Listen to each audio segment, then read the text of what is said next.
So this is our function. The only thing that we're going to use from this function in our first table, which is our original numbers, is the a, the b, and the x. So we're only going to use for our first table this part, because the 2, the positive 2, and the negative 3 are our h and k, and that's our transformation. Okay, so the first thing we're going to do is this is going to be 4 to the second power.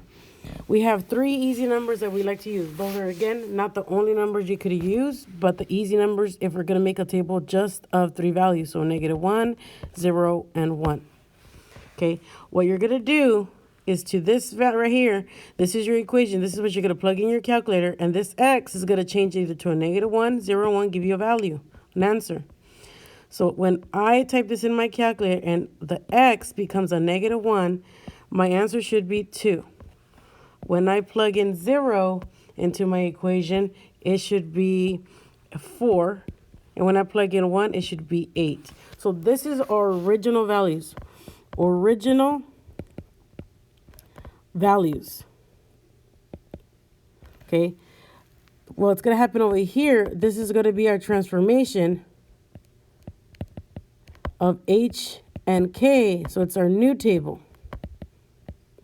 This table is the one we're going to graph. So we're going to graph this table. Whatever we get here from our transformation is we're going to graph. So this is where you need to pay attention. And hopefully you did pay attention last Thursday and Friday, because this is your h value, which is going to be the opposite of that number.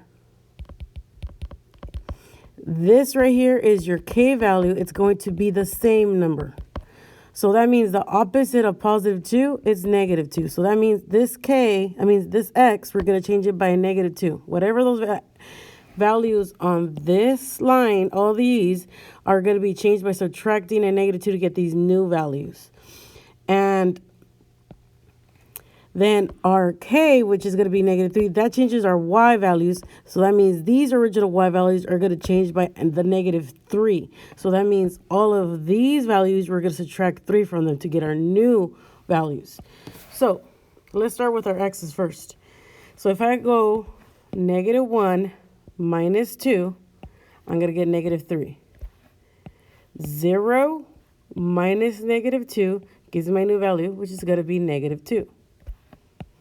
1 minus 2 is going to be -1. So those are my transformations that the h value gave me. Remember, it was the opposite of the original. And now we're going to do the same thing for these y values, but now they're going to change by the -3, which is our k value. And that one we use the same value. So we're going to have 2 minus that 3 gives me this value. So that would be -1. 4 minus 3 is +1. And then 8 minus 3 is 5.